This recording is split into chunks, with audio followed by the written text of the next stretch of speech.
Oye, la verdad, yo sí te tengo un chingo de envidia. ¿Sí? Sí. Por mis dibujos, mis cartones.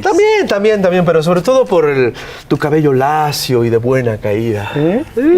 ¿Qué tal? Sí, es que tú con esos pelos chinos. No, pues es que... De plano sí que molado. Es que con desde este niño calor, yo creo que envidiabas. Totalmente. Pero yo te envidio a ti. ¿Qué? Pues envidio que tú ya tienes 60 años, ¿no? Pero ya tienes una casa, tienes un patrimonio. No tengo ni 60 años, yo sí ni estoy tengo bien, casa. güey, porque todavía no. Como dice la señora. ¿Qué están haciendo? Mira qué bonita peluca. Qué peluca, man. Sí, sí se la cepilla bien. Mira. No, pero ¿qué está? A ver, cepillado. Sí. El que le han puesto a varios gobiernos de América Latina. Sí, es cierto. En Brasil, en Argentina, a varios mandatarios los cepillaron. Honduras, Ecuador, Exactamente. Bolivia, Exacto. Perú. Bueno, pues para hablar de eso, le pedimos a un... Ah, pues aquí está, mira, un compañero con estos pelos. Ni más ni menos que Héctor Alejandro Quintana. Quintana. Maestros. Para peinar, pero aquí estoy. Gusto. Adelante, Pásale adelante. la barriga. Pásale, por favor. Muchas gracias. Siento que todavía tengo aquí el... No, ya no. Eres doctorante por la Universidad de Hradec, Hradec en la República Checa, sí. en la República Wow, Checa. ¿y hablas Y eres checo? profesor de la UNAM. A señas si lo hablo. Sí, ya sí la- Sí, sí. Oye, Sí, maestro, muchas en gracias. verdad no nos perdemos tus intervenciones, tus análisis, tus tweets, en Sin embargo, en Radicales, esto. Y Escribe en La Jornada. Escribes en La Jornada. En verdad, es un placer tenerte aquí, es un honor. Es un gran analista. Eres un gran analista, ¿no? Muchas un gran gracias, Y un gran tuitero.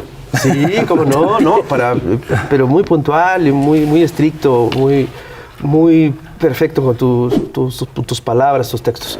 Pero te invitamos porque precisamente estábamos hablando de estas cepilladas que se han dado en América Latina, en Honduras, con Zelaya, Correa, Dilma, Lula. Es tremendo el acoso, la represión mediática, judicial, que se ha dado en estos gobiernos. Aquí en México sospechamos que también puede llegar a pasar. ¿Por qué no ha pasado aún? ¿O qué estás viendo tú que puede pasar? Lo han intentado. ¿Lo han intentado? Así es. Bueno, ¿por qué no ha pasado en México? Porque el movimiento que hoy gobierna, encabezado por López Obrador, ha tenido episodios exitosos de resistencia popular y porque ha ejercido un gobierno con una legitimación social de origen que se ha mantenido. Y me parece que ese es el puntal. Es lo importante, que se ha mantenido. Así es, que ha logrado mantenerse no solo a través de una estrategia mediática efectiva con la mañanera, sino también con una base material, un cambio de régimen económico que ha sido exitoso en términos generales, y pues ante eso es difícil que el embate del adversario sea tan eficaz. Aunque lo preocupante es que en el caso de México sí ha existido este intento de deponer ilegítimamente a López Obrador, que es quien encabeza este movimiento. Y hay que decirlo con mucha claridad. En la historia de América Latina de los siglos XX y XXI, en un conteo que hizo Marcos Reutemann en un libro extraordinario que se llama Tiempos de Obscuridad, ha habido alrededor de 100 golpes de Estado en siglos XX y principios del XXI. De estos 100 golpes de Estado aproximadamente, solamente 2 han sido perpetrados por fuerzas que podríamos identificar con el progresismo, con las izquierdas, que fueron 2 casos específicos, uno en Perú y otro en Panamá, en 68 y 69. De ahí en fuera, todos los golpes han sido perpetrados por las derechas. Y de 1954 a los años 80, a 1989, en el contexto de la Guerra Fría latinoamericana, pues este periodo no solamente fue la regla, sino que fue el dominio total del Cono Sur y de Centroamérica, de toda América Latina, con algunas excepciones, donde destaca el caso de México. Es decir, en América Latina, tanto en ese siglo, el principal adversario de la democracia fue esta derecha golpista. Y en el siglo XXI las cosas han cambiado, pero en la forma, no tanto en el fondo. Sigue habiendo golpes ilegítimos, sigue habiendo defenestraciones ilegítimas, aunque ahora ya no se hacen como se hizo tradicionalmente por la vía en el siglo militar, XX, por la vía militar. Ahora es por la vía judicial, el famoso lawfare. Así es. Judicial y mediática. Mediática, que Arantxa Tirado en su libro sobre lawfare, incluso ya dice que el primer caso es precisamente el de López Obrador con el desafuero. Así es. ¿No? En el primer caso hubo otros intentos previos. En abril de 2002 contra Hugo Chávez en Venezuela. Se juntaron 10 periódicos, 2 cadenas de televisión. Así es, que más allá de las situaciones concretas del gobierno de Hugo Chávez, que pueden ser criticables, el hecho de querer interrumpir un mandato no es algo legítimo, no es algo que sobre todo desde una esfera de la élite. Vamos a ponerlo así, en lo que va del siglo XXI, solamente ha habido una defenestración de un presidente producto de una movilización popular, que fue en 2005 con Lucio Gutiérrez en Ecuador. De ahí en fuera ha habido muchas interrupciones ilegítimas de mandatos y todas las ha encabezado la derecha. Las oligarquías. Las oligarquías de las derechas. Pensemos en el caso de Manuel Zelaya en Honduras, Lula da Silva, Dilma Rousseff, Cristina Kirchner, Fernando Lugo en Paraguay, Correa, Rafael Correa, en fin, Evo Morales ahora en Perú. Y en Pedro Castillo en Perú. Es decir, el principal enemigo de la democracia en América Latina sigue siendo esta derecha golpista, aunque muchos ideólogos del conservadurismo hoy plantean que no, el enemigo de la democracia es el populismo, porque llega al poder por la vía democrática, pero quiere destruir las instituciones. No hay un solo caso de estos mal llamados populistas que haya hecho una interrupción ilegítima a algún mandato, como sí han hecho las derechas ya de manera frecuente en América Latina. En el caso de México, el intento más cercano de un golpe de Estado técnico, hay que decir que hay que diferenciar los técnicos de los militares, aunque insisto, en el fondo ambos son igual de antidemocráticos. Después de las experiencias argentina y chilena con la dictadura de Videla y la de Pinochet, hubo un consenso generalizado en América Latina, en la academia y la política, de que los golpes de Estado militares perdieron prestigio, se quedaron absolutamente desprestigiados por las violaciones a derechos humanos, por la polarización que generaron, porque era muy difícil que generaran un consenso social sostenido. El problema está en que en el siglo XXI los golpes técnicos, los golpes de Estado técnicos, no tienen ese mismo desprestigio, aunque deberían tenerlo. Y hay quien los ve todavía como vías válidas para y hasta democráticas y legítimas. Exactamente. Sí, porque además utilizan, digamos, que aparatos que tienen legitimidad, la prensa, el aparato judicial, que en principio tendría que tener cierta respetabilidad. Pero fíjate, es curioso porque yo sí percibo que se van primero sobre el prestigio de la gente. Así es. Buscan acabar con el prestigio de un actor político específico y hay una sintonía entre medios y el aparato judicial para echar abajo a ese personaje. Esto ocurrió en México con el desafuero. Así es. Ahí fue una intentona jurídica, mediática, por sacar a López Obrador de la contienda presidencial. Así es. Esta idea de primero matar el prestigio y luego quitar al presidente también se implementó en el siglo XX. Relata Estela Caloni, la periodista argentina, corresponsal de La Jornada y experta en el Plan Cóndor, cuando en un golpe contra el peronismo en Argentina, cuando se llevó a cabo, había 300 juicios abiertos contra Perón, todos falsos. Es decir, en la prensa, en cierta opinión pública de derechas, existía ya esta idea de fíjense cómo es un criminal, un delincuente, hay que deslegitimarlo para que eso facilitara su caída. En el caso de los golpes de Estado en el siglo XXI, pues al necesitar esta legitimación social, pues lo primero contra lo que se lanzan es el prestigio. López Obrador, cuando era jefe de gobierno y fue objeto del primer intento de golpe de Estado técnico en nuestro país con el desafuero, antes de eso, un poco antes del desafuero, estuvo esta campaña que todos recordaremos bien sobre atacar a Nicolás Mollinedo, que era su chofer. Bueno, era su director de logística. Sí. Y se acusó que era un chofer que ganaba 60,000 pesos. Después vino lo del paraje San Juan, y donde se acusó que el gobierno no respetaba la ley. Aunque en mayo de 2004 la propia Secretaría de la Reforma Agraria de Fox demostró con un documento que López Obrador tenía razón ahí, y el discurso siguió igual.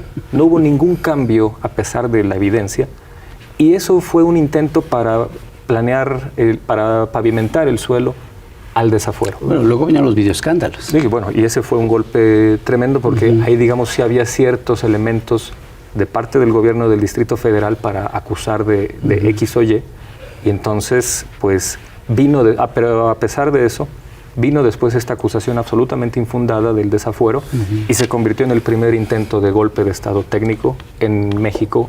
Pero esto ya no es así, desde que Andrés llegó al poder ya no lo volvieron a atacar.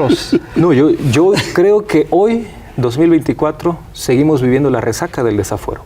El contexto que hoy tenemos de la mal llamada polarización, de este grupo medio, en algunas instituciones, en el poder mediático, en el poder económico, que está obsesionado por deturpar a López Obrador, viene de ahí, viene de esa coyuntura de 2004 y 2005 y 2006, que fue el desafuero y esa elección turbia que impuso a Felipe Calderón.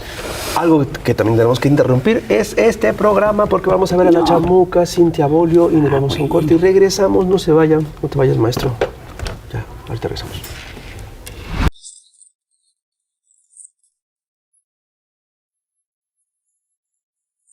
Querido electorado, ¿cómo te me va?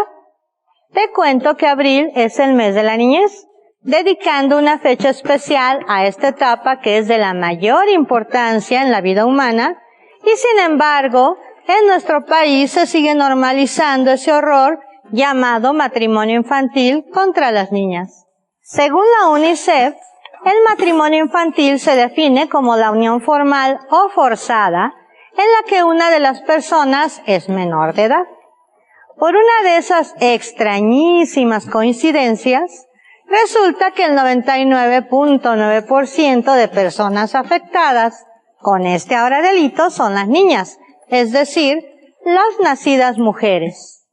Esta práctica se extiende sobre todo en zonas rurales, en comunidades indígenas por los mal llamados usos y costumbres con los que se deshumaniza a las niñas al cosificarlas, y es una forma de abuso sexual, explotación y más violencias en el ámbito familiar y comunitario. En nuestro país se investigaron cifras en 2020, que encontraron entonces 300,000 personas sufriendo esta situación, mayoría de niñas y en sus años adolescentes. Se les deshumaniza desde las familias que con frecuencia pactan la venta de sus pequeñas a cambio de dinero o bienes. El matrimonio infantil vulnera los derechos humanos de las niñas y se considera, al igual que la trata de mujeres, una forma de esclavitud. Las jovencitas que intentan huir de sus esposos captores pueden ser sometidas a castigo, otra violencia normalizada. Patriarcado es que la salud de las niñas y jóvenes obligadas a este tipo de matrimonios se ve afectada al exponerlas a violencia sexual, física, psicológica, económica y más, como el riesgo de embarazos precoces con graves complicaciones. Son niñas, no madres. Aísla a las niñas de su familia y amistades, lo que tiene un impacto negativo en su bienestar y salud mental. Y desde luego, les arrebata el derecho a la educación, disminuyendo sus posibilidades de autonomía, crecimiento personal y profesional. Eso sí, querido electorado, mala suerte para los pedófilos es la reforma de ley que prohíbe el matrimonio infantil y además lo castiga con penas de hasta 15 años. ¡Bravo! Y que las niñas jueguen como niñas y sueñen como niñas. Chaito.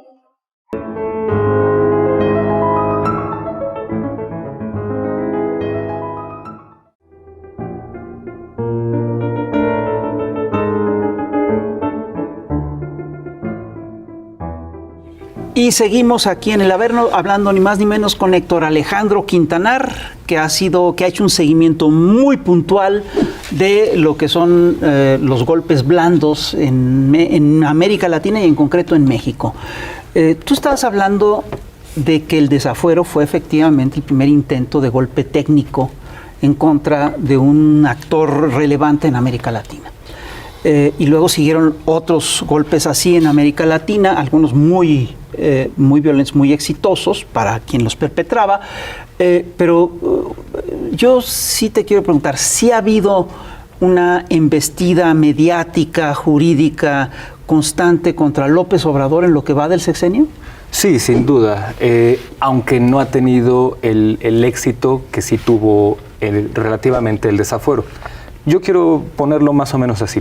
El desafuero de López Obrador cuando fue jefe de gobierno nunca tuvo una causa sólida, siempre fue una descontextualización. El presunto terreno en litigio, la parte que estaba en litigio no era propiedad del quejoso. Los peritos que revisaron le dieron la razón al gobierno del Distrito Federal. Un primer juez que recibió el caso de parte del quejoso lo rechazó por infundado y tuvieron que buscar a otro juez vinculado al panismo para que le diera luz verde, y llegó a la PGR y se solicitó el desafuero. Aquí lo que hay que decir es que en ese momento algunos jueces dijeron que el desafuero era algo absurdo, algo que no procedía. Y pienso, por ejemplo, en el que era entonces ministro de la Suprema Corte, Genaro Góngora. Pienso en este primer juez que rechazó el caso. Después, en abril de 2005, cuando ya se desaforó a López Obrador y la PGR presenta el caso en el Juzgado 12 de la Ciudad de México, el juez lo rechaza porque está mal hecho. Es decir, había varios jueces que veían el caso como algo sin solidez, y bastó la firma de un fulano vinculado al PAN, y que, por cierto, en 2014 fue expulsado de la judicatura porque el tipo es corrupto. Entonces, bastó la firma de ese sujeto para que procediera algo que puso en peligro a la democracia mexicana. Ese es el gran tema. Tú puedes tener una gran legitimidad social, tú puedes tener un triunfo inobjetable en las urnas, tú puedes tener un gobierno que va con una aceptación democrática en cauce, y puede bastar la firma de un juez corrupto para que esto te pueda meter en líos. Y entonces me parece que eso, si bien el aparato gobernante de aquella época, lo que hoy ya podemos conocer como PRIAN, hoy no tiene el mismo poder institucional, pues el asunto, el peligro latente siempre que haya un... ¿Siguen en activo? No, siguen en activo. Muchos de sus actores siguen en funciones. Así es. Pero para que eso funcione, sí se necesitaría, o más bien, no ha funcionado porque hay todo un respaldo popular. Ajá. Sí. Yo quiero ver que se atrevan a intentarlo para ver cómo va a reaccionar. No, vamos a reaccionar todos. Sí. Oye, Héctor, así como rapé envidia mi caída de pelo, yo envidio tu memoria.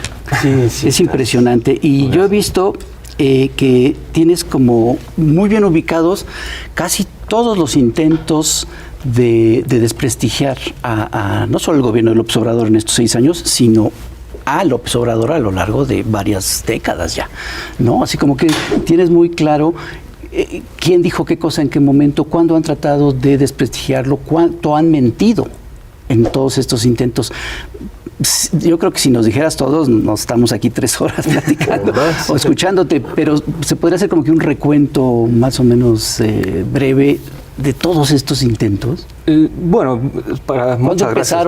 Sí, muchas gracias, primera instancia, por sus palabras, maestro. Bueno, y yo diría que el primero que yo tengo registro, probablemente no sea el primero en la historia regional de Tabasco, pero sí el primero que yo tengo registro es cuando los periódicos madracistas en los años 80 México acusaban que López Obrador, Tabasco, no me acuerdo si el Tabasco hoy precisamente, creo que era otro, no recuerdo el nombre, pero los periódicos tabasqueños madracistas acusaban a López Obrador de querer convertir las iglesias de la Chontalpa en células soviéticas. Entonces, ese es... Pero es que no suena muy parecido a lo que siguen diciendo ahora. Por supuesto, es que el discurso... de eso a la campaña de TV Azteca en contra de los libros de texto, no hay diferencia. Alguna. Está impresionante. En Tabasco eso tenía ecos porque Felipe Garrido Canaval, uno de los gobernadores históricos de Tabasco, sí había hecho cosas bastante salvajes, por ejemplo, que sacaba a los santos sacaba a los santos de las iglesias y los fusilaba. Sí. Entonces tenía esa repercusión. Sí, pero igual era ridículo. Sí. Garrido Canaval era un referente del llamado jacobinismo en Tabasco por ser absolutamente anticlerical. Y pues eso desde luego que permeaba en la cultura política tabasqueña, aunque eso estaba en todo el país, ¿no? Eran tiempos de la Guerra Fría donde estas acusaciones tenían una sorpresiva resonancia en ciertos sectores, convencidos de que en Tabasco, en medio del trópico, los soviéticos siberianos tenían algún interés, ¿no? Mucha diferencia de eso a lo que dijeron los Krause en 2018 con la trama rusa, no hay. El mismo nivel de pensamiento de Madrazo y Krause se ha mantenido por muchos años. Esa es una de las primeras que yo tengo registradas. Ya como jefe de gobierno, me parece que las campañas de desprestigio se aumentaron tremendamente. Pero yo quisiera ir por las mentiras más cínicas, más evidentes que siguen permeando. Esa de que López Obrador cerró pozos petroleros en Tabasco. Quemó pozos petroleros cuando en realidad solamente habían cerrado el acceso a algunos pozos. O sea, solo no los cerró ni los quemó, o sea, simplemente se cerraron los accesos. Y quienes los cerraron fueron los porros de Roberto Madrazo. Pero pues bueno, ahí quedó esa mentira. Una que a mí me llama la atención por lo delirante es aquella de que López Obrador se quiso reelegir, ¿no? O que en algún momento quiso reelegirse. Este invento se lo atribuyen a Krause porque él en este libelo del Mesías tropical lo insinúa, ¿no? Dice, es que si gana López Obrador es muy probable que intente reelegirse o que intente alargar su periodo, qué sé yo. Esto Krause lo dijo en este libelo en junio de 2006, pero ya lo había dicho antes en una entrevista en Televisa con López Obrador en febrero de 2006 y le preguntó, oye Andrés Manuel, yo temo en que vayas tú a querer, no con estas palabras, pero era una insinuación de que podía haber... ¿Fue en el programa de Aguilar Camín, ¿no? ¿En Zona Muerta? En zona Muerta. Yo me acuerdo que... Era Zona Abierta, pero yo hice una vez la de Zona Muerta. Me parece que sí. Sí, creo que sí. Fue en febrero, eso es un hecho, aunque no recuerdo si en ese o en uno donde estaba Leopoldo Gómez, porque estaba Leopoldo Gómez. Pero la pregunta era esta insinuación, y ahí López Obrador dijo no, y después lo publicó en el libelo. Pero el primero en hacer esta insinuación fue Salvador Abascal Carranza, este integrante del sinarquismo y de la derecha más sectaria del siglo XX, en octubre de 2002. Y dijo, es que si López Obrador sigue así, va a convertirse en un dictador y va a quedarse ahí indefinidamente, unas cosas así. Y su argumento era extraordinario. ¿Cómo él llegó a esta deducción? Bueno, porque en ese momento López Obrador había hecho la consulta telefónica de si la gente aprobaba o no su gobierno. Entonces, sí, claro. Al ver esto, un personaje de la derecha más sectaria, sinarquista en México, su principal conclusión es, López Obrador lo que quiere es reelegir. Es el mismo razonamiento, si se le puede llamar razonamiento, con la revocación de mandato. Es que no ha cambiado el argumento, porque más bien es el prejuicio, el alucine, no sabría cómo definirlo. Pero yo veo una que es particularmente virulenta, que es la acusación de que es un narcopresidente. Y yo sí siento que esa acusación viene con la intención de después llevar a López Obrador a un juicio legal para meterlo a la cárcel. Es decir, esto suena ahorita muy delirante, pero eso es lo mismo que hicieron con Lula, eso es lo mismo que han hecho con Correa, es lo mismo que han hecho en toda América Latina, porque vamos a pensar que eso va a ser la excepción, sobre todo si estamos viendo que ya lo están encaminando. Sí. ¿Cómo va? Es decir, que, a ver, una pregunta. ¿Tú sí crees que López Obrador tenga nexos con el narcotráfico? Bueno, yo se lo leí hace muchos años a un prestigiado columnista que en 2008 acusó lo mismo, que fue Ricardo Alemán. Prestigiado. Bueno, sí. Eso de periodista... Bueno, sí, evidentemente no era un sarcasmo lo que planteé, que por cierto, después sería uno de los que llamarían al magnicidio en mayo de 2018 en contra de López Obrador. Entonces, él hizo esta acusación en 2008 y cuando fueron los atentados terroristas en Morelia, él medio insinuó que había sido responsable López Obrador y no procedió. Entonces, esperemos sea el mismo destino esta acusación. Que no proceda. Y seguimos aquí en el Averno con Héctor Alejandro Quintanar, que tiene una memoria prodigiosa para recordar infamias. Es decir, de todas las infamias... Espero que para otras cosas también. Que se han planteado a lo largo de todo este proceso. ¿Cuáles son, según tú, las más divertidas? Las más de risa loca.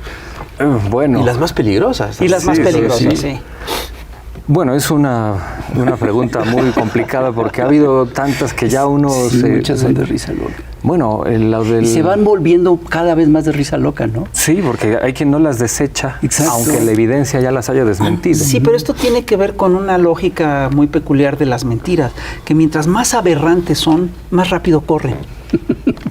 Sí, es un problema de nuestros tiempos con redes sociodigitales, donde una nota falsa se reproduce 6 veces más rápido que una nota real o un desmentido.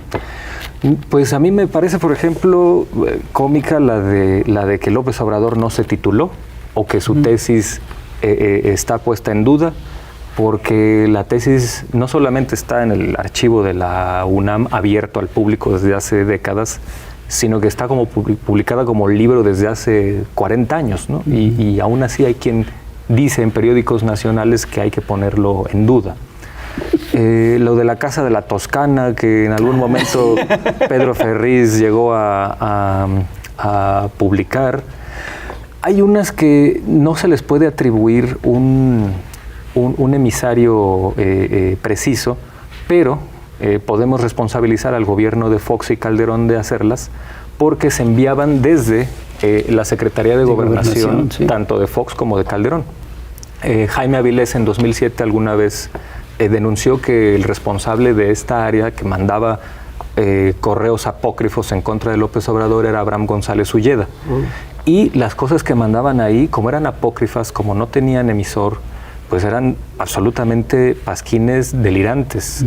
Ahí acusaron que López Obrador vivía de día en Copilco, pero en la noche tenía una mansión en las Lomas. Que tenía un túnel. Un túnel para irse. Y bueno, a juzgar por quién gobernaba, yo creo que sí decían eso esperando que alguien lo creyera. Porque si alguien dice eso en el discurso público, pues... Se escribió un libro, ¿no? Jaime Sánchez Usarrey escribió un libro en el 2006. ¿Tú leíste el libro? Por desgracia, sí. Porque yo me quedé con las ganas, porque sí sonaba así como... No, yo esperaba que lo leyera Alejandro y que me contara. Yo prefiero eso siempre es mejor. Por curiosidad antropológica, que es una manera eufemística de llamar al morbo, yo lo leí. Pero es muy revelador porque es un nítido documento que expone el pensamiento de las derechas. Ahí Sánchez Usarrey fue el primero en inaugurar que si López Obrador ganaba, el dólar se iba a ir a 40 pesos. Y es interesante porque el personaje Sánchez Usarrey, que bueno, ya falleció falleció recientemente. En paz descanse como persona, pero como ideólogo pues nos quedó mucho a deber por estas mentiras que planteó. Fue muy chistoso que en 2012 Sánchez Usarrey presentó y legitimó un libro de Peña Nieto, un proyecto de nación de Peña Nieto, y resulta que en el sexenio de Peña Nieto el dólar sí se eleva a estos números que él auguraba si ganaba López Obrador. Entonces eso viene en esa mentira que hoy sigue. Bueno, todavía el año pasado Macario Esquetino y Pedro Ferriz también auguraban que, ahora sí, el dólar se va a ir a 35 pesos, ¿no? Entonces, el primero en decirlo fue Sánchez Uzarrey en este libelo hace 20 años. Oye, y ahora todas esas tan divertidas amenazas, ¿Claudia Sheinbaum las está heredando? ¿Tú ves que todas esas cosas que se han dicho durante años sobre el López Obrador, todas esas profecías, ahora sí las está heredando? ¿Están diciendo cosas parecidas? Sí, sin duda. ¿Estos mismos personajes lo has visto? ¿Tú que lo sigues con curiosidad antropológica? Sí. Desde luego, porque no es solo el personaje, aunque desde luego es importante, porque López Obrador para ellos representa la síntesis de todo un sector social en México. Y pues lo detestan a él en lo personal, pero también al grupo que representa, a la corriente social que representa. Lo detestan por una razón sencilla, pues López Obrador, con altibajos, con contraluces, ha sido un gobierno que le puso una escalera a los de abajo y un espejo a ciertas élites. Pues no les gustó lo que vieron y de ahí que sean tan obsesivos contra este personaje, pero pues todo eso por supuesto que se va a transferir a Claudia Sheinbaum o a quien sea que hubiera quedado. Entonces, yo creo que eso es toda una corriente de pensamiento reaccionario y quien esté, Claudia Sheinbaum con la biografía que tiene, de académica, activista, líder estudiantil, funcionaria de medio ambiente, en fin, esto que se supone a alguien de este sector conservador le tendría que llamar la atención porque, pues es una científica, es una mujer con credenciales intelectuales, académicas. Ahora resulta es fría. Que es una mujer de hielo, que es la dama de hielo. Entonces me parece que no tardan en también hacer más predicciones catastrofistas. A mí hay una cosa que me llama la atención de toda esta maquinaria, de todo este proceso. Y es el hecho de que mienten, las mentiras corren muy rápido, como tú dices, pero también se desmienten. Se llega a desmentir todo esto, pero aún así la sostienen. Estamos viendo casos increíbles de gente que dice una mentira, se le desmiente y mantiene la publicación, si los dijo en tweet, lo mantiene en tweet, nunca se desdice, nunca se disculpa, tal. ¿Por qué lo hacen? La pregunta de fondo es, ¿por qué? Si la mentira es desmentida, ¿por qué insisten? ¿Por qué insisten? Yo creo que es porque tienen una minoría reaccionaria radicalizada a la que les interesa hablarle y seguirle dando esta dosis de odio que necesitan para seguir sintiéndose identificados. Se cohesionan alrededor del odio y las mentiras ayudan a fomentar el odio y están manteniendo esa clientela. No, desde luego. Es un problema que hoy enfrentan las derechas mexicanas porque es un poco decía Luis Javier Garrido, de esquizofrenia ideológica. El hecho de que al mismo tiempo tengan que, por ejemplo, comprometerse a no mover programas sociales y al mismo tiempo tengan que hablarle a la gente que odia que haya inversión social, que haya una preocupación por los pobres. Entonces, congeniar eso es imposible porque no puedes sostener ambos discursos al mismo tiempo.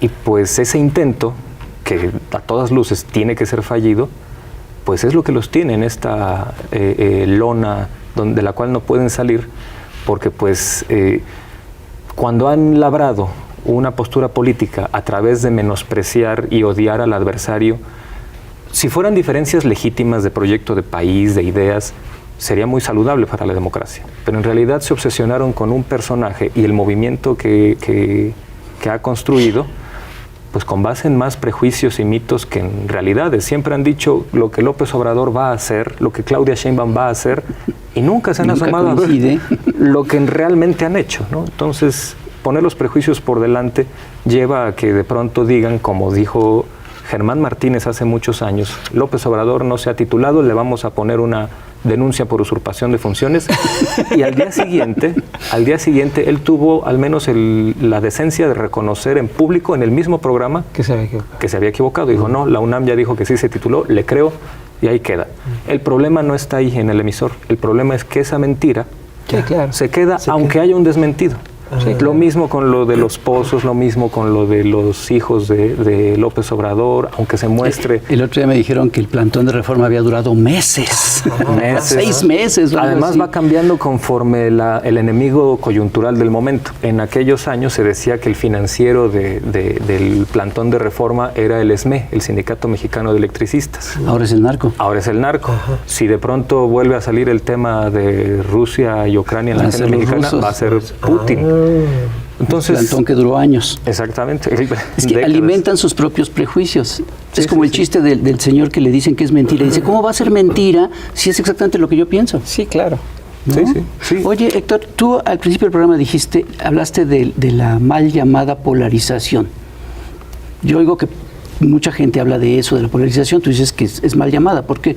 ¿No existe? De entrada, porque para que haya una polarización tendría que haber sectores simétricos o más o menos simétricos enfrentados.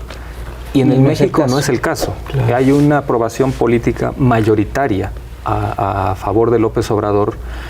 Hay mucha gente que legítimamente prefiere mantenerse al margen de estas disputas políticas. Y la parte que se queja de la polarización en realidad se reduce al círculo rojo, a este círculo de comentócratas que se sienten ellos la representación de la nación y como ellos lo ven en términos de blanco y negro, pues yo creo que lo que hay es dentro de este círculo rojo más bien una maniqueización, un intento de decir todo lo que nosotros hagamos está bien aunque no se cumple en la realidad y lo que hace el gobierno y el movimiento que le da fondo está mal. Entonces... A ver, pero aquí hay algo curioso, porque este mismo sector que habla de la polarización y de que el país está muy encontrado y que las posturas son irreductibles, etcétera, es después también el que hace guerra sucia. No, claro. Y el que llama a hacer la guerra sucia. Y yo sí creo que si algo ha polarizado a las sociedades latinoamericanas es precisamente la guerra sucia. Por supuesto. Pensemos en esta parte. Que haya un presidente que insulte no a su adversario, sino a los votantes del adversario, fue algo que se inauguró con Vicente Fox. Él lo hizo al llamar renegados a los votantes de López Obrador. Poco tiempo después, Felipe Calderón hizo lo mismo llamando pejechairos a los votantes de López Obrador. No tenemos algo simétrico del otro lado. O sea, que el movimiento que encabeza López Obrador haya algo hecho, por ejemplo, que el mismo López Obrador haya insultado a los votantes eso no pasa. No ha pasado. Pero te van a decir que sí, que les llama fifís. Bueno, ese es el asunto. Quieren aferrarse de estos clavitos ardientes para sentir que hay una afrenta. Pero del mismo modo que yo no me imagino a ningún analista político identificado o que apoya a López Obrador metiéndose con el hijo menor de edad de algún político del PRI y del PAN. No hay un solo caso que así haya pasado y en cambio algunos pseudoanalistas, pseudointelectuales de las derechas sí han hecho eso. Aurelio Azaín lo hizo, se acosó, hostigó por redes sociodigitales al hijo menor de edad de López Obrador. No hay nada que haya equivalente del otro lado. Entonces no hay tal polarización. Ya hay algo que tú has notado, y no quiero spoilearle a la gente, pero va a salir un texto tuyo en sentido común muy pronto, donde hablas de un poco de la decadencia de la intelectualidad, de estos intelectuales que fueron orgánicos, que antes le echaban más ganitas, por lo menos en los argumentos, y ahora no, ahora están en franca decadencia, y se hizo muy evidente con Jorge Castañeda pidiendo, confesando el go negative y guerra sucia, pero en serio. Go negative. ¿Cómo puedes plantear esto o adelantarnos? Sí, bueno, yo sostengo que más que una decadencia es una revelación de su real tamaño. Esto que dijo Castañeda, máscaras, ¿no? Sí, completamente. Es un striptease. Completamente. Es una desnudez intelectual, siempre fueron así. Esto que acaba de decir Jorge Castañeda el mes pasado, lo dijo casi textual en marzo de 2005. A López Obrador hay que ganarle a la buena o a la mala. Entonces, tienes razón. Ya son 20 años y esta gente hoy está fuera del poder político, del poder institucional. Pero en ese momento ellos estaban en el poder político. Este discurso antidemocrático y sucio no solamente era un exabrupto en una mesa de opinión, era la opinión de un ex canciller que el gobierno al que perteneció en ese momento estaba desaforando a la mala a López Obrador. Es decir, no han cambiado los personajes, más bien 2018 los reveló en su real tamaño. No solo es Jorge Castañeda, se reveló la Operación Berlín, se reveló que que Aguilar Camín, por ejemplo, aparece en foros privados y sus mejores argumentos son decir que el presidente es un pendejo y arrogante. Me parece que en realidad ese es su nivel y siempre ha sido ese nivel, pero otros gobiernos lo consentían, lo maquillaban y lo exhibían como una gran lucidez intelectual sin serlo. A ver, simplemente por el gusto de argumentar. Tú decías que ninguna voz del obradorismo, de las voces importantes del obradorismo, se ha metido con los hijos de la gente, de algún político importante del PRI o del PAN. Bueno, últimamente salió un video del hijo de Xóchitl Gálvez y efectivamente en redes sociales hubo mucha crítica, se le hicieron varias caricaturas, etcétera. Pero yo sí creo que hay una diferencia entre, digamos, criticar una situación concreta que es verificable y el inventar mentiras. Es decir, por ejemplo, inventar, por ejemplo, que los hijos de López Obrador tienen negocios con el balasto y que eso sí es totalmente, es decir, ahora sí yo sí no está demostrado. No está demostrado. Yo sí sigo esperando las pruebas, ¿no? Y el otro día lo vimos en el debate. De repente Xóchitl Gálvez acusa a Claudia, a quién sabe qué cosas, y Claudia dice, bueno, yo aquí dejo unos expedientes, y resulta que los expedientes pues sí tienen miga, ¿no? Yo sí creo que sí hay una diferencia entre lo que es una guerra sucia y lo que es hacer periodismo, ¿no? No, claro. Con esta comparación yo me refería a personajes ajenos a la política Sí, y un menor de edad, como es el caso del hijo menor de López Obrador. Este chico, el hijo de Xóchitl Gálvez, no es ajeno a la política, era en ese momento, porque el video fue en noviembre del año pasado, ya Xóchitl Gálvez ya era virtual candidata de la oposición y este muchacho estaba dentro de la campaña. No es un personaje ajeno a la política y sin embargo la crítica se ha centrado a su actuar, no a su consumo de alcohol, sino a su actuar clasista, racista y homófobo. Y completamente misógino. Por todo lo que revela. Y además, claro que había razones para criticarlo y de todos modos Beatriz Gutiérrez Müller o Claudia Sheinbaum dijeron, a ver, hay límites que nosotros sí vamos a respetar y se han respetado, cosa que las derechas nunca han hecho. ¿Y cómo has visto la campaña? Ya llevamos la mitad, casi. No, ya estamos en la mitad, ¿no? De la campaña. Casi al final. Estamos a la mitad, mes y medio, falta mes y medio. ¿Qué has visto tú en este mes y medio? ¿Cómo ves? ¿Qué crees que suceda en la otra mitad? Pues ya pasó yo creo que pues todo lo que la comentocracia opositora esperaba de Xóchitl Gálvez estuvo siempre solo en sus expectativas y nunca en la evidencia. En sus fantasías. En sus fantasías, en su deseo de ver un producto milagro que les ayudara a resolver en 4 meses lo que en 5 años no han hecho. Y pues yo lo decía en otro foro, aunque tengas el mejor piloto de carreras, si el auto que le ofreces es uno cuyas llantas son el PRI, el PAN y el PRD, pues no va a avanzar. Y resulta después que el mejor piloto de carreras no era el gran piloto que esperabas, no era la gran pilota que esperabas, pues el resultado es ese. Una candidata trastrabillante, una candidata que no tiene contenido ideológico y que trató de basar su campaña en esta parte dicharachera, en esta parte de ocurrencias para ganarse a cierto electorado y después inventar la tesis de que, bueno, yo también vengo de cierto progresismo, entonces puedo jalar base obradorista. Entonces, cuando pasa eso... Pero tenía esas supuestas virtudes de charachera, y ellos mismos se las quitaron. Totalmente. Se la calderonizaron. ¿La calderonizaron? La calderonizaron ella no tiene perdón también, ella es responsable de haberse calderonizado. No solo con unir a su equipo a personajes impresentables como Max Cortázar. Como cualquiera de los nombres. Como muchísimos.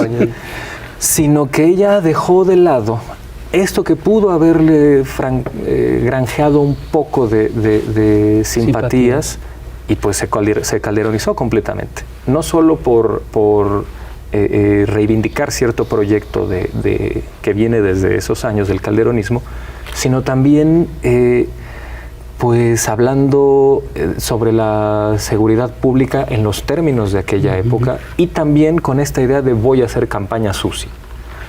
Ellos tienen la fantasía de que en 2006 eso les ayudó y eso convirtió a Calderón en un producto milagro. Pero la variable que olviden es que en ese año hubo un fraude electoral que hoy tienen menos posibilidades de hacer. Y otra variable es la gente. Por supuesto. O sea, la sociedad mexicana no es la misma que en el 2006. Exacto. Así es. Pero estamos hablando de las campañas de guerra sucia que hemos tenido en este sexenio. Yo creo que estamos olvidando un actor que es fundamental, ¿no? Es decir, está el caso del grupo de Mexicanos contra la Corrupción, que recibe directamente dinero de la USAID, de la National Endowment for Democracy, y que paga cantidades muy fuertes por reportajes a modo, que en realidad no son bastante insustanciales, pero que sí cuentan son historias bastante construidas con la finalidad estricta de desprestigiar a un actor político.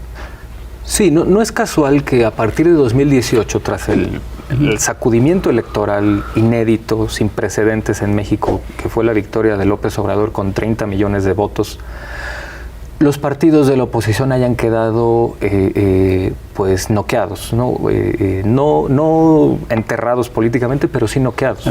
Aturdidos completamente, debilitados, y es muy, muy revelador que ese hueco que dejaron estos partidos en crisis se quiso llenar a través de periodistas golpeadores, como fue el Reforma dirigido por Juan Pardinas, y por un empresario de no muchas luces como Claudio X González. Que bueno... Qué elegante. Sí. No, sí, es fascinante. Sí. Bueno, es que... No muchas. A mí me da la impresión de que la estrategia de Claudio X González es más similar a la del coyote contra el correcaminos. Sí, claro. Porque ha persistido en lo mismo. Ha persistido en lo mismo.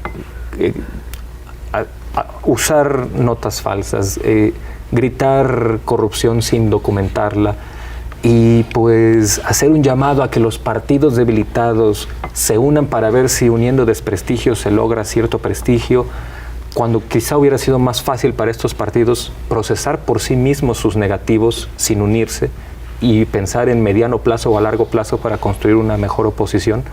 Pero no, me parece que dejar buena parte de la dirección de la oposición en un hombre que pues no ha ganado nada electoralmente, en un hombre que su mejor currículum es haber sido parte del equipo asesor de Salinas o ser un junior del Fidel Velázquez del sector privado, como lo llama Álvaro Delgado. Me parece que eso habla de su carencia de liderazgos. Me parece que desesperadamente, al no tener en el círculo político de sus partidos algún rostro que genere consensos, pues decidieron buscarlo por fuera, y pues lo que encontraron pues no fueron muchas luces, como tampoco ayuda. Oye, ¿crees que en lo que queda de campaña el Xóchitl Gálvez pueda hacer algo? ¿O se va a ir al tercer lugar? ¿O crees que Maínez? Si sigue como va, a lo mejor hasta abajo del abstencionismo y de Cantinflas podría quedar. Yo pienso que en política no hay enemigo pequeño y siempre hay impredecibles.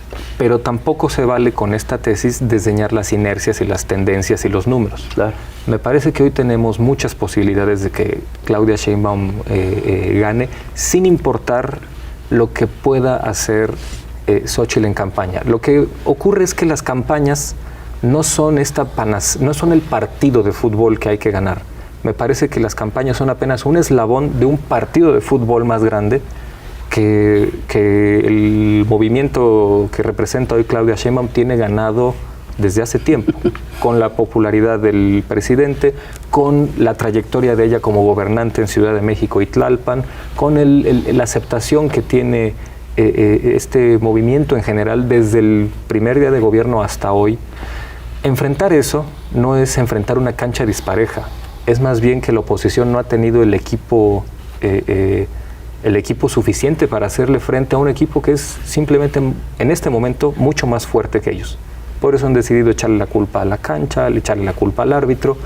Y si aparte resulta que su jugadora estrella, que es su candidata, dice cosas como la de si no tienes casa a los 60 años estás muy güey, insultando a todo un sector de la sociedad, o desempeñando un debate tan pobre. En mi caso sí estoy muy güey. Yo también, sí. No, lo peor es que hay gente que está muy güey y tiene hasta la dirección de ciertos partidos, ¿no? Entonces, de partidos políticos. Me parece que eso es no entender cómo funcionan las élites en México y cómo funciona la desigualdad y la pobreza en México, donde no recuerdo qué autor fue el que dijo, la desigualdad es tal y el poder de las élites es tal que no importa cuán tonto seas, pero si perteneces a las élites es casi imposible que caigas. Claro. Sí, claro. Y del otro lado, si eres pobre, no importa cuán brillante seas, es muy difícil que salgas de la pobreza. Me parece que esto ha cambiado a partir de 2018 y es lo que la oposición no entendió. Y pues se quedaron... No he entendido, llevas casi 6 años sin entender. No, es que su filosofía de vida es otra, su filosofía sobre el mundo es otra. Es la idea de que está bien la desigualdad, está bien que haya gente que valga menos, está bien insultar a los pobres, está bien insultar a los nacos. Pero eso sí, en campaña pedirle su voto. Entonces, con eso... Sí, pero lo que estás definiendo es precisamente lo que a lo largo de varios siglos define a los grupos conservadores. Es la idea de que está bien que haya quien tenga grandes privilegios y que es natural que hay sectores que no tengan derecho a nada. Es muy justa la injusticia. Es natural. Es natural. No, es decir, es inevitable, siempre ha sido así. Y es... Ricardo Salinas lo dice, lo ha siempre defendido. Ha sido así y no hay manera de cambiarlo. Entonces, pues, aceptemos que ellos se merecen todo, ¿no? Entonces, esto pues sí va un poquito en contra de la historia de México, ¿no? No, por supuesto. De los grandes movimientos sociales de México. Sí, bueno, es que muchos conservadurismos, no todos, pero muchos conservadurismos tienen una raíz religiosa para la cual cualquier cambio en el mundo es un atentado contra un orden natural y divino, que natural es una manera también eufemística de referirse a una creación divina, porque para ellos el mundo ideal está al principio de la historia y no al final. Porque para ellos el mundo... bonito. Esto es una idea de Norberto Bobbio que plantea a los conservadores, se definen por este pensamiento de que el mundo ideal está al principio de la historia. Y las izquierdas, por el contrario, piensan que el mundo ideal está al final de la historia, producto de una construcción humana. Claro. Mientras estas diferencias ideológicas existan, como hoy vemos que existen, seguirán existiendo derechas e izquierdas, aunque en muchos momentos de la historia ciertas derechas han tenido la sensatez de decir, bueno, a ver, hay que ver por qué. No hay que negarle legitimidad a la agenda de las izquierdas, vamos a ver cuál puede ser valioso. El problema es que la derecha protagónica en México se ha dedicado a tratar de demonizar y deslegitimar a todo lo que venga del adversario, a pesar de que eso tenga una aceptación social inédita. ¿Quieres decir que esta derecha tiene pocas luces? Bueno, pues así debió haber dicho Xochitl, en lugar de decir es muy güey, tiene pocas luces. Bueno, pues Héctor, muchas gracias. De verdad. Muy interesante. Muy honrado de estar con grandes maestros. ¿Tienes que regresar otro día? Por favor, no, y esto no se va a acabar. Estoy seguro que vas a regresar. Muchas gracias. Muy didáctico este programa, tu charla, increíble. Y pues vamos a seguirte. Sí, no, totalmente por su cabello lacio. No, y por su capacidad de exégesis. Y se parece a Mark Ruffalo. Sí, es cierto, sí, es cierto. Rúfalo tropical. Tropicalizado. Pues muchas gracias. Muchas gracias, maestros. Señoras y señores, otro programa con las 3 C. Compartir, coleccionar, comentar. Por favor, cuídese mucho también. Esa es la 4ª C. Y nos vemos a la próxima. Compártelo. Nos vemos.